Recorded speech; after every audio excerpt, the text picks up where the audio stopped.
Perfect. All right, so good afternoon and thank you for joining us for our annual Matrix Professional Development Session. My name is Angela Little, your Matrix Employee Relations Manager. Today's session will be recorded for those unable to attend, and I'd like to ask that you all remain muted until the end of the presentation. There will be time reserved for questions. So I'm pleased to introduce Mr. Timothy King. Timothy finished his cabinet making apprenticeship in the early 80s and traveled throughout the United States overseeing the millwork installation on large commercial projects. After receiving his degree in criminal justice studies, Timothy began his law enforcement career in 1995 and retired at the rank of lieutenant in 2020. As he rose through the ranks, he held positions in the investigative division, polygraph unit, and as the commander of Special Operations Unit. He was nominated by the New Hampshire Governor, John Sununu, as a hearings officer for the Labor Department's Compensation Appeals Board. He represented the New Hampshire Police Association as an executive board member, as well as a legislative liaison to the New Hampshire State House. He has held many leadership positions within organized labor. Timothy has been married for 37 years and is presently employed within the federal judiciary. Timothy, thanks for being with us. I'll kick it over to you. Thank you very much, Angela. And good afternoon, everyone. We'll be together for about an hour today. This is a full day block of professional development, so I'm kind of breaking new ground here. And I'd like to hear your feedback, certainly when we conclude. Today, and I'm going to try to control the slides here. Today, we're going to talk about what defines a leader, touch a little bit on how structurally a leader is built, and we're going to talk about the 11 principles of leadership. Because we have such a small amount of time, I wanted to make sure that everyone had something tangible to take away with them today. And the 11 principles of leadership are a great resource to refer back to periodically.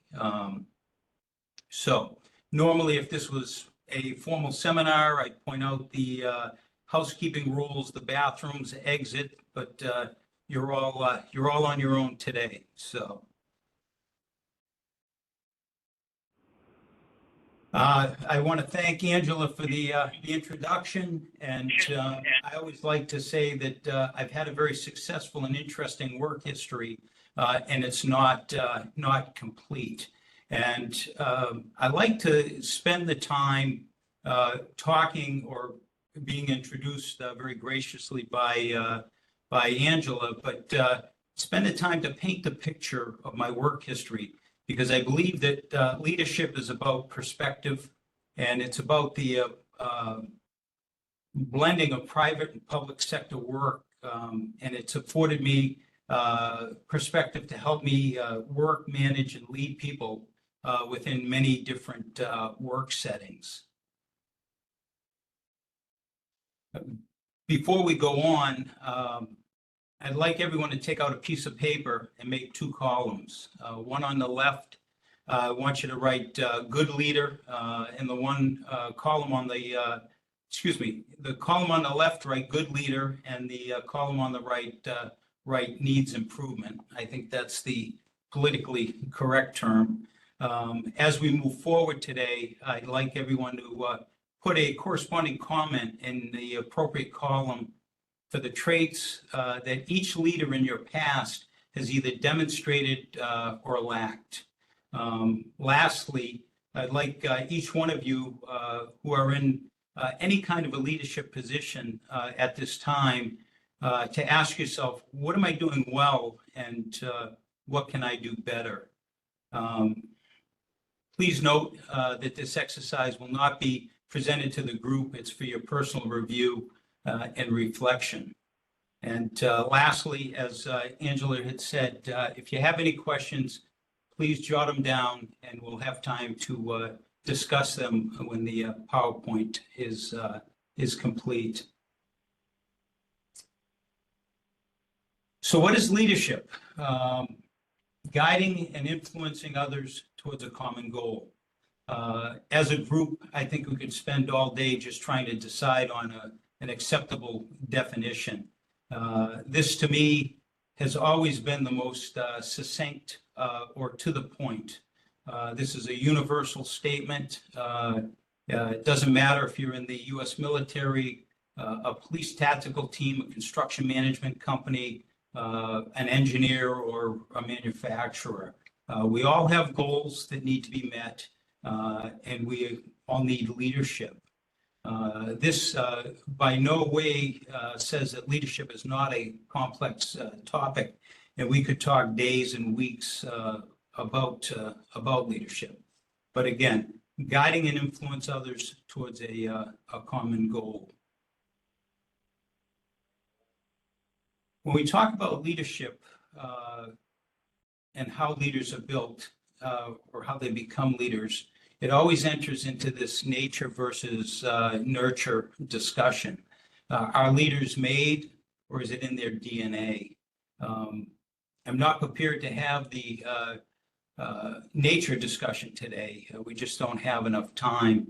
But I do understand the value and theory of nurture. I understand the benefits of a solid education and training, how we have a collection of experiences, and what a great mentoring brings to the table for a transfer of tangible life experiences and skills that cannot be taught in a single educational setting. Education can't stand alone, and it can't carry the day without some sort of practical experience.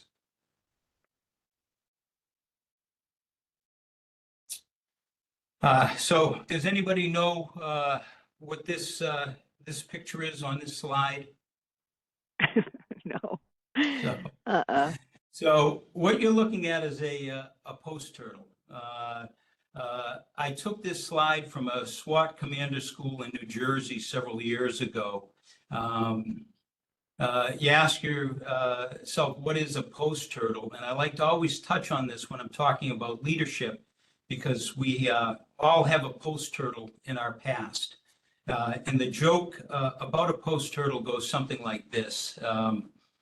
He didn't get up there by himself. He doesn't belong up there. He doesn't know what to do while he's up there. And you got to wonder what kind of a moron put him up there in the first place. And we'll see where the post turtle fits in as we move along with our leadership talk. But it has always been a good visual aid for me. And I hope you keep this in mind as you move along in your leadership growth.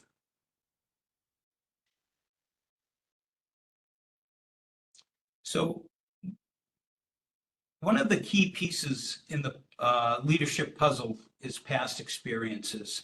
Our life experiences collectively give us the tools we need to be good leaders. We just have to decipher those experiences and choose to use them. This is a conscious process throughout our lives in working careers. What are some of those collective experiences? I jotted down sports. I think that's organized sports is one of our earliest views of people starting to set themselves apart leadership-wise. Part-time work in high school and college. Of course, our education, formally and informally. Full-time work in the working world, internships, apprenticeships, the military. And it goes on. Every one of these examples, we can look back in our own history and pick out leaders both on and off the field. I always like to tell the bakery story when I talk about this, because while I was attending high school at the ripe old age of 15, I worked part-time in a small Jewish bakery. One work day, I was asked to clean the bathroom. And I refused. And the owner of the company told me that he's cleaned the bathroom many times, and if it was not beneath his beneath him to clean the bathroom. It certainly wasn't beneath my calling. And this was one of my first formal leadership lessons, and I didn't even recognize it at 15 years old. Don't ask anyone to do anything that you're not willing to do or you haven't done. We lead ultimately by example, and people respect that. So this was one of my first formal life lessons. When evaluating life experiences as it pertains to leadership, we should always have two columns.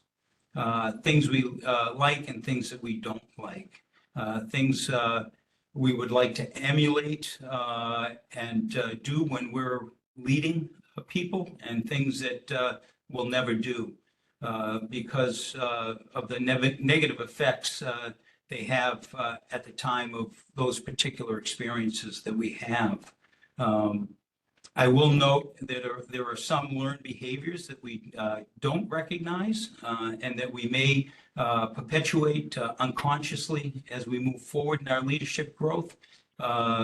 Those are the you do it, but you don't know why you did it.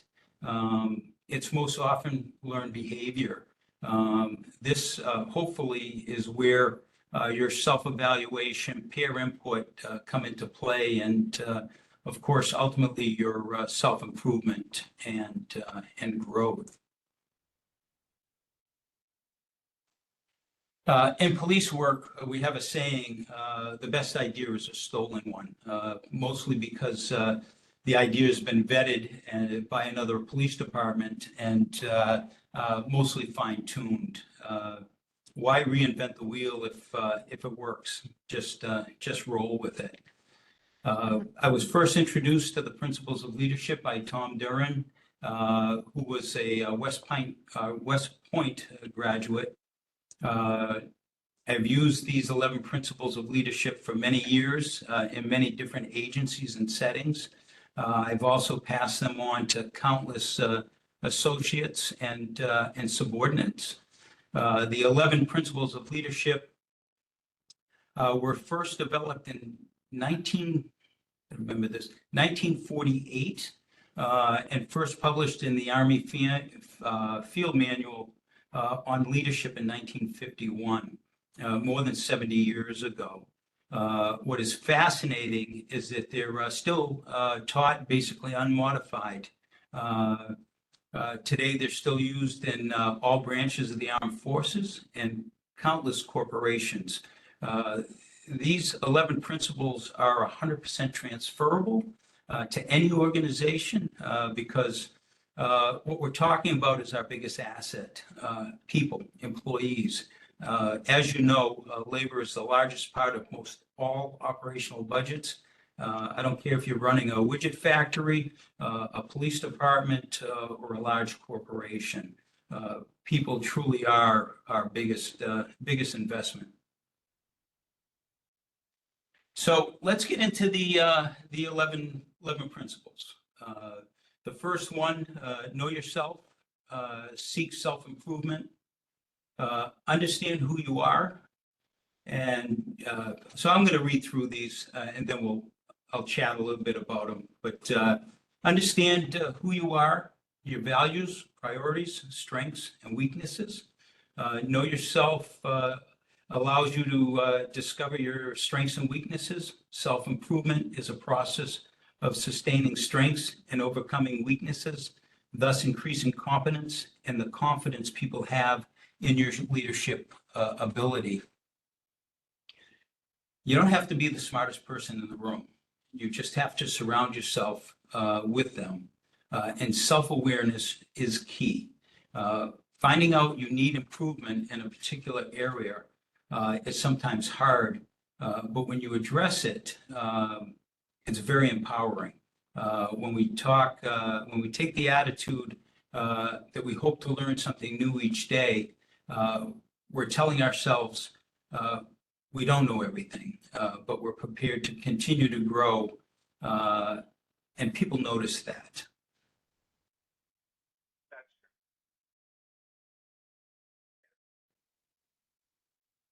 Be technically and tactically proficient. Before leaders can lead effectively, they must have mastered the tasks required by the people they lead.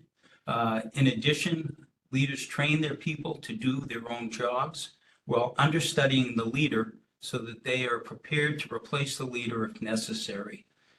Likewise, leaders must understudy their leaders in the event they must assume their duties.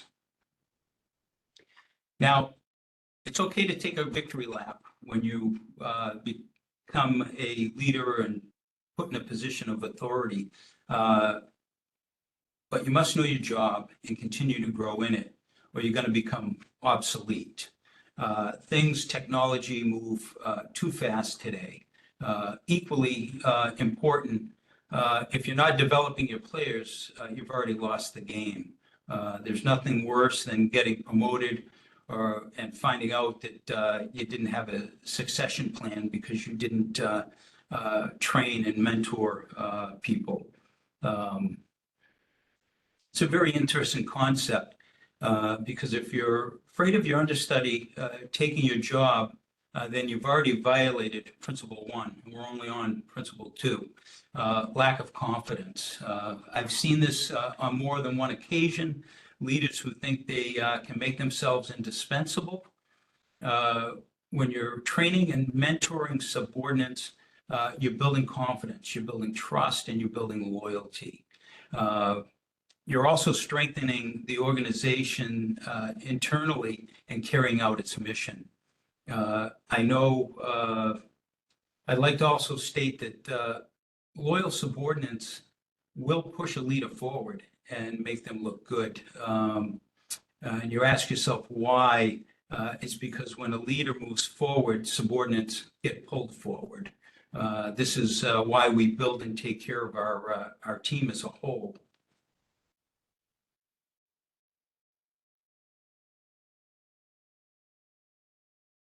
Seek responsibility and take responsibility for your actions. Leading always involves responsibility. Leaders want people who can handle responsibility and help achieve goals. They expect others to take the initiative within their stated intent.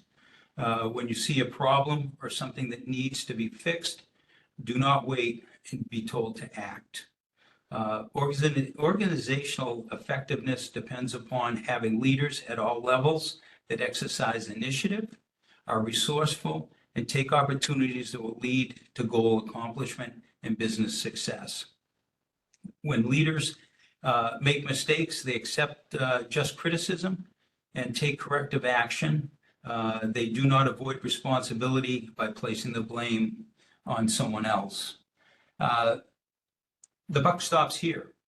The optics on a leader that deflects responsibility truly builds a culture of non-action. Subordinates will quickly identify this leader's flaw, as will upper management. When things go wrong, a good leader looks at the why, and through the process of self-reflection and analysis, takes corrective action. Was there a communication obstacle? Was there a training deficiency? Did we underestimate or lack proper resources? When this is done timely and effectively, a leader can accept responsibility for what happened under his or her watch and take corrective action so it doesn't happen again. This by no means relieves a leader from the responsibility to hold people accountable. And we'll touch on accountability in a little bit, excuse me.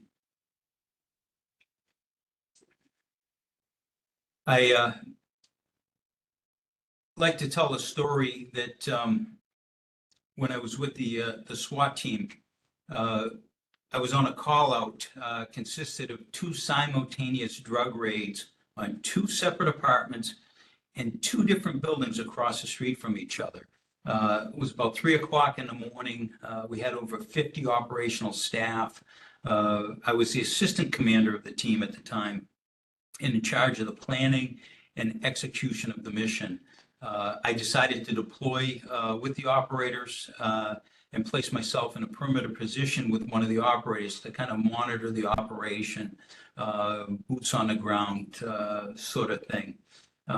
One of the two teams had failed to breach the entry door.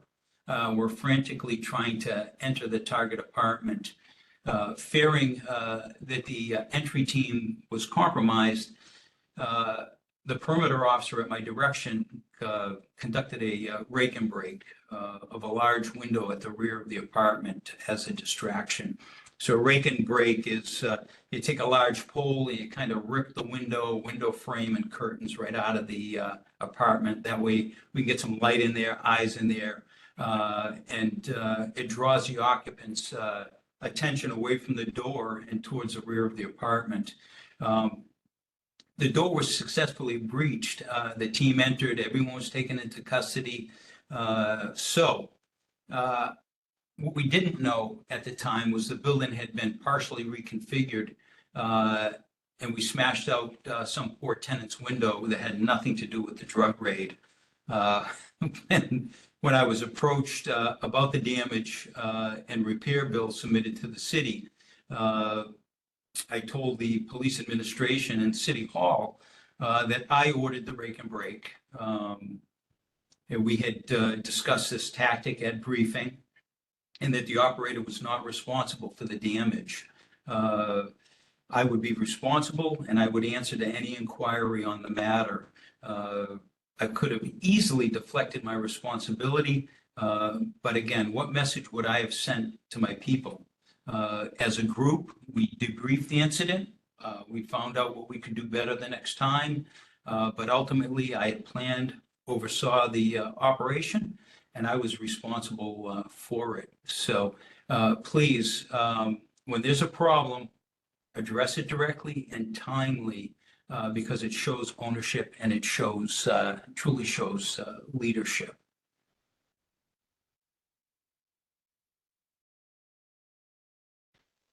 Set the example. People want and need leaders to be role models. This is a heavy responsibility, but leaders have no choice.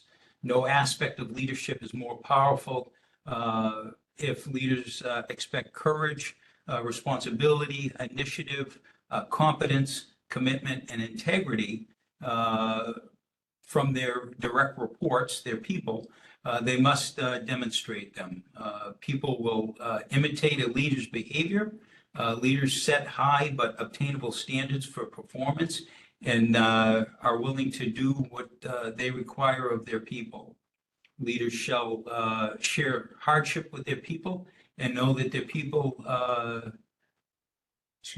and know that their personal example affects behavior more than any amount of instruction or form of discipline. And I apologize, I'm working off a different screen than my camera is mounted on, so I apologize for that. The right thing at the right time for the right reason. This has been my mantra even today. Now, with that said, with a little bit of time, distance, and perspective, would I have done a couple of things differently? Of course, but ultimately, my integrity is intact. Why? Because I led by example, as you should. More importantly, leadership is both on and off the field, and I can't impress this enough. I have seen so many leaders who make all the right moves at the office, but self-destruct at a training or a trade conference outside the office. When you're a leader, when you're in charge, people are watching. This is not only subordinates, but business partners and the people who are trusting you to represent their interests. The people who are paying you, the people who will hopefully be promoting you.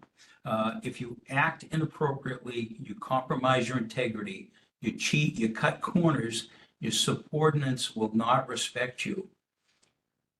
And they may start to mimic the behavior. They may start to cut corners, act inappropriately because it's acceptable behavior. If you treat people poorly, again, you'll lose respect, and some subordinates are more likely to treat their coworkers and clients poorly. You're building a culture as a leader, and you have to remember that. And that's why this slide is so important. Let's face it. I mean, how many sexual harassment allegations do we need to hear before we start acting like professionals? At one point in my career, I was put in charge of a very young workforce. I was asked countless times to attend social events with them. And as a good leader, I wanted to make sure that I put a touch on them. It's team building, right? I want to work with these people. I want to know them. I want to understand them. During that time, I was very strategic. I kind of built a playbook. I would first pick and choose the events that I would attend. I would sometimes arrive early, or strategically, I would leave early before the shenanigans started. If there were too many female attendees, I'd make sure that my wife made an appearance, or that I was never alone. Some occasions I would drink non-alcoholic mocktails. These are all things that you have to think about as a leader, as a person in a position of authority. I always say, never put yourself in a position where the mere allegation of impropriety can be alleged. You may want to write it down, but I'll say it again. Never put yourself in a position where the mere allegation of impropriety can be alleged. You're a role model. Your conduct off the field is as or more important as your conduct on the field.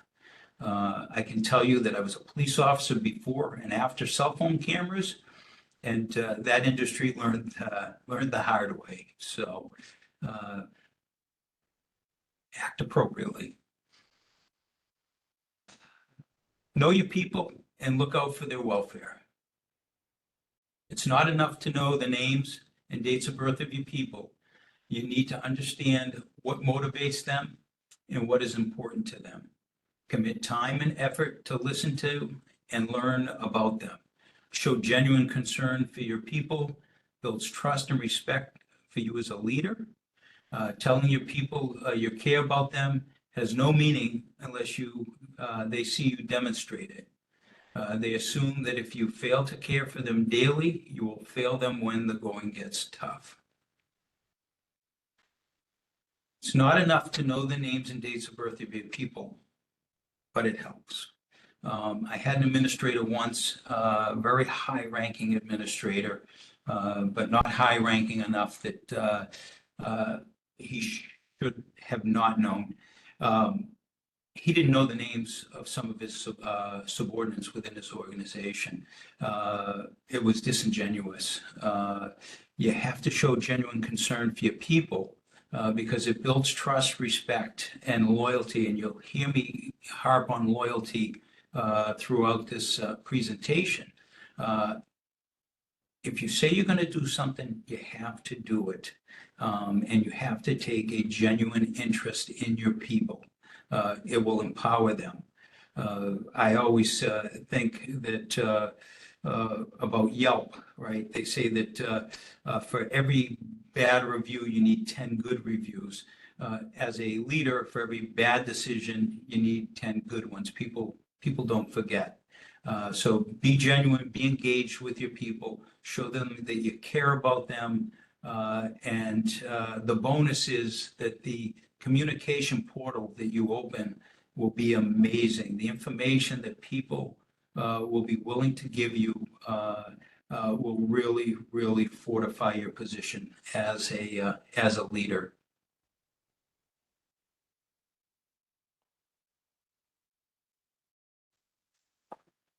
Keep your people informed. People do best when they know why they're doing something. Individuals affect the bottom line results of companies by using initiative in the absence of instructions. Keeping people informed help them make decisions, execute plans within their intent, encourage initiative, improves teamwork, and enhances morale.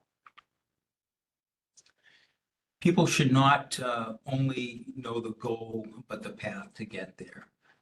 This is so that they can keep moving forward in your absence, follow the path.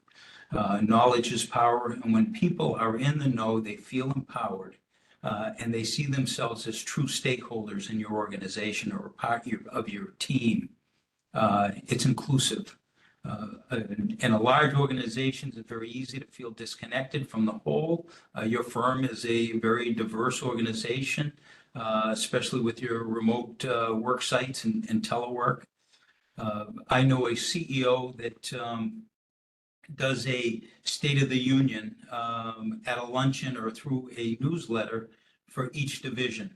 The message is consistent, it's informative, it opens up dialogue, and it made the people feel connected. They respected the CEO for making them important enough to keep them informed.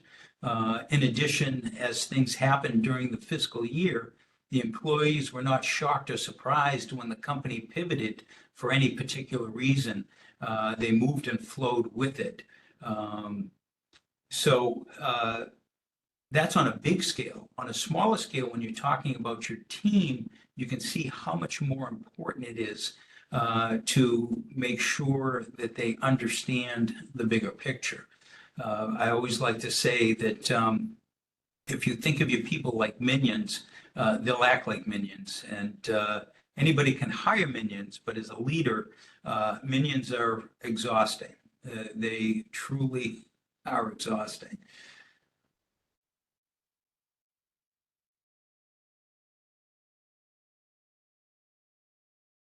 Ensure the task is understood, supervised, and accomplished.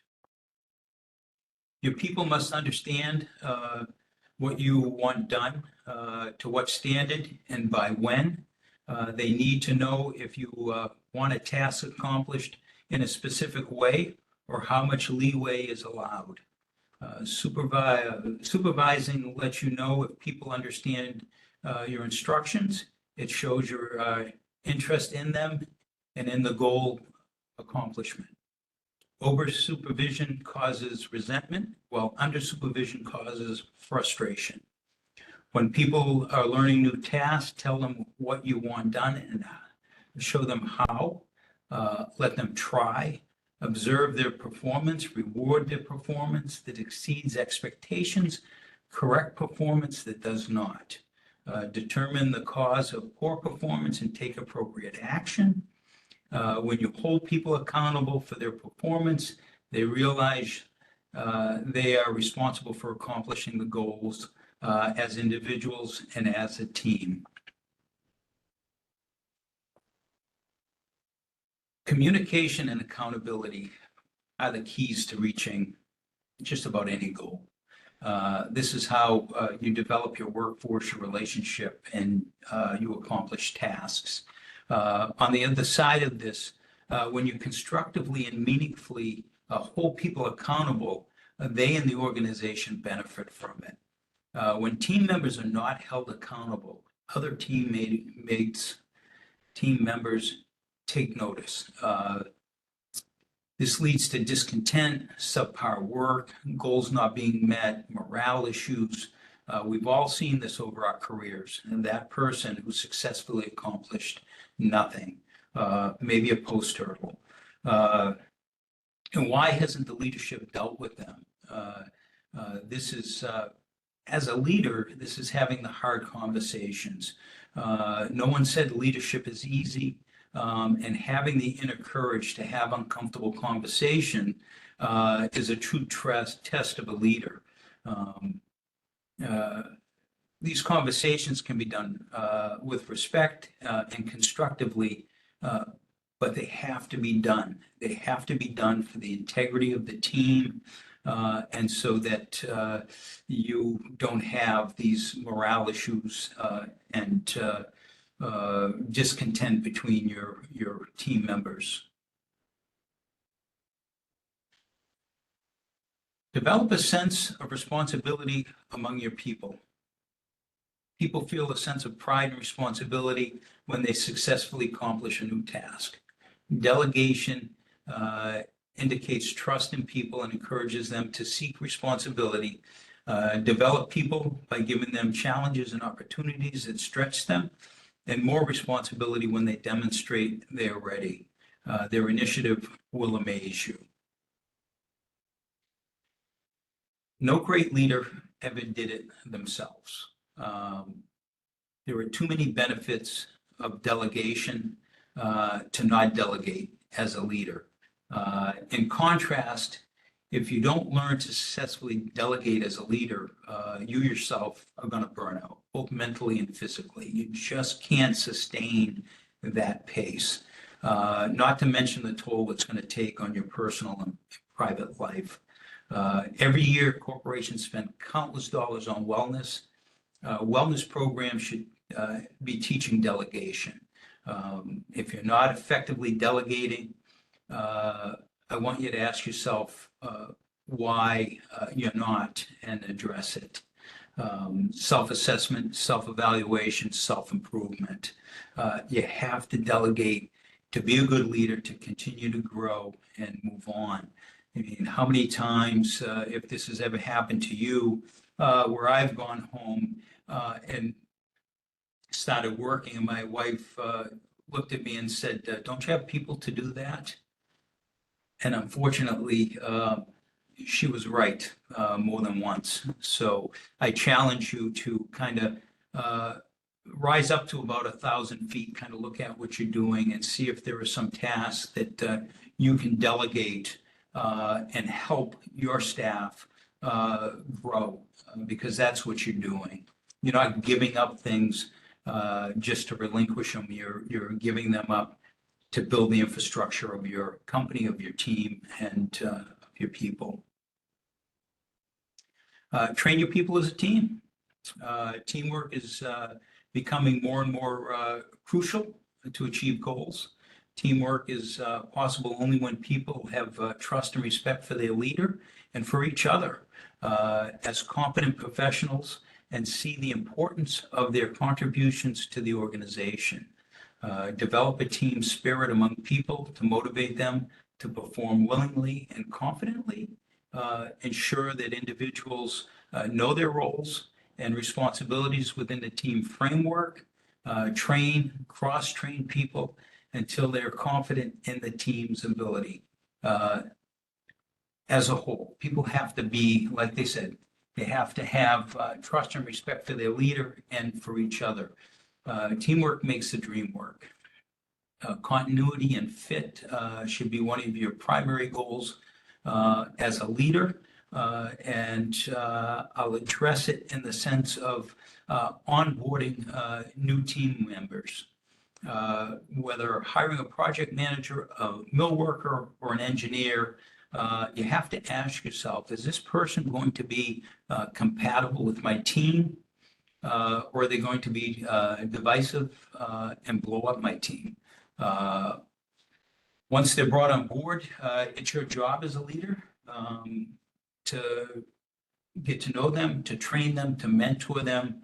And you do that by rewarding performance. And at that point, we can start to see these different principles overlap and begin to build off each other. Ultimately, if a leader builds a strong culture, a strong foundation, and can empower their subordinates, they'll feel valued. They'll want to be part of the team and push the unit forward towards its goal.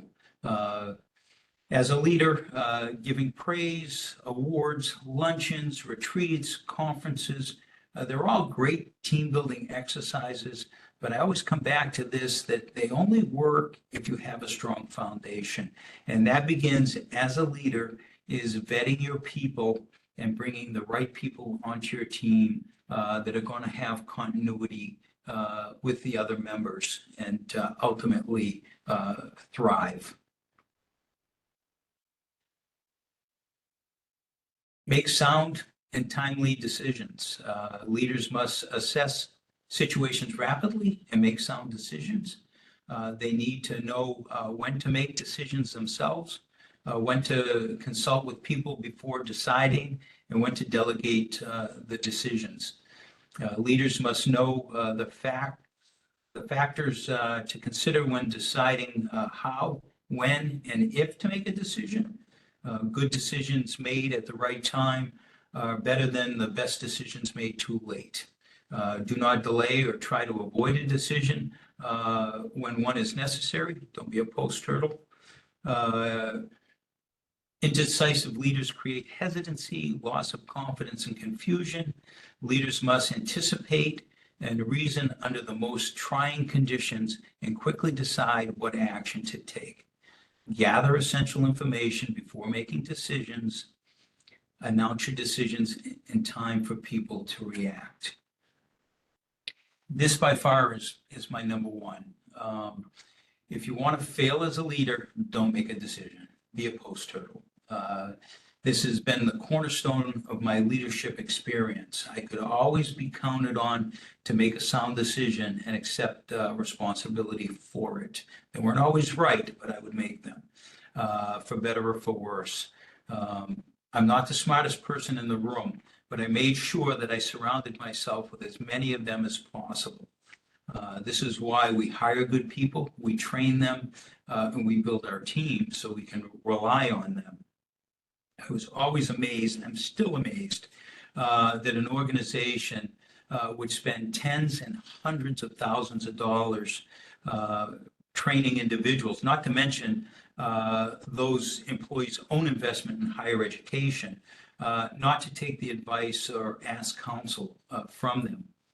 It truly is ego. I've seen bad and delayed or no decision made that resulted in huge financial losses and PR losses for companies and institutions, only to hear later that the leader never consulted or took the advice of qualified people who were readily available to them. So, I mean, how many previous talking points have we gone by that we can reference within this single slide? So, know your people, rely on your people, take their advice, and be willing to make the best educated decision you can make at the time. But again, a good decision is better than the best decision too late.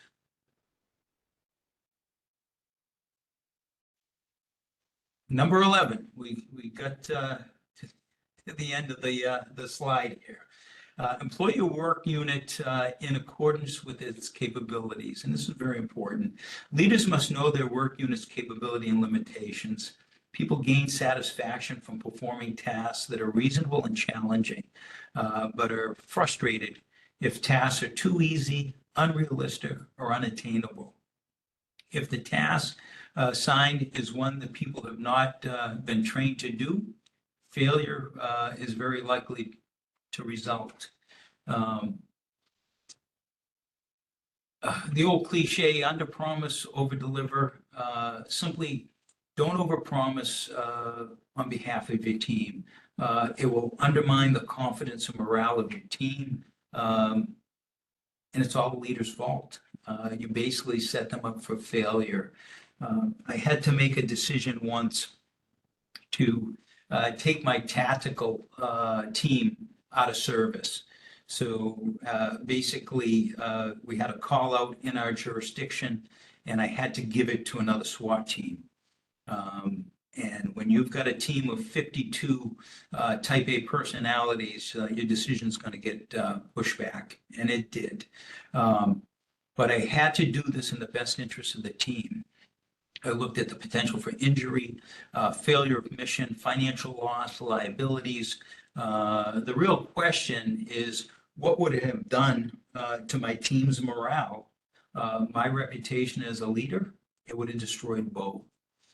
It was a very difficult decision for me, and they still joke with me today when I see them. They'll bring it up. But another example that I like to use is At the end of my cabinet making career, I actually ran the smaller of two architectural millwork houses.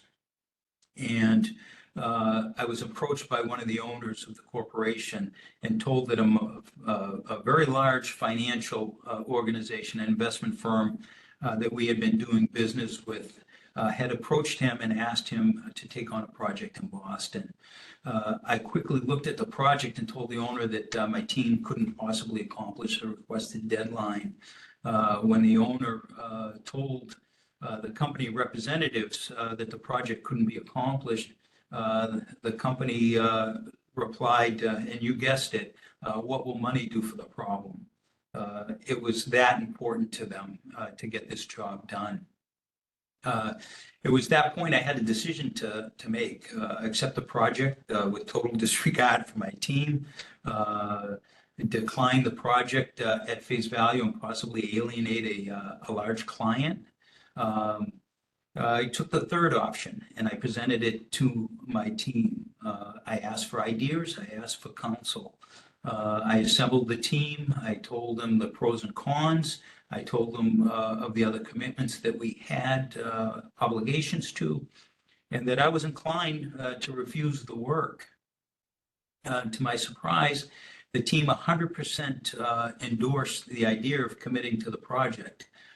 They even had ideas on how to accomplish it. I was very impressed. It was long hours, hard work. Quality never suffered, and the deadline was met. The pride these men showed in accomplishing the goal was incredible. I made sure that I was at the shop during the long hours working, buying pizza, coffee, supporting them. It turned out to be one of my top team building experience of my working career. And the team created it. It was not of my doing. So this is what happens when you invest in your players, your team, because they reciprocate. And the team made a lot of money. The owners made a lot of money. I looked like a hero. The client was forever grateful and showered us with many lucrative projects after that. But for as many positive stories, there's disasters. So know your people, invest in them, and be responsible leaders.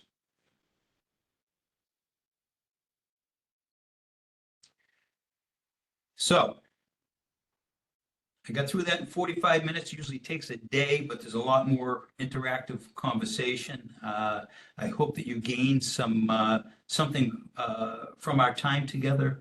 I hope that as you review the list that you made, you'll continue to add to it. And knowledge truly is power. So I hopefully you learn something new each day and continue to grow within your respective fields. So if you have any questions, and I think I saw a hand come up and I missed it. So I'm open for any questions. Oh, those are clapping hands. Thank you.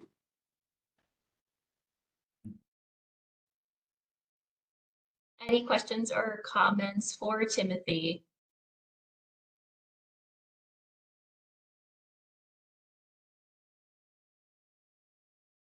All right. Okay. Well, Look at that. I thank you very much.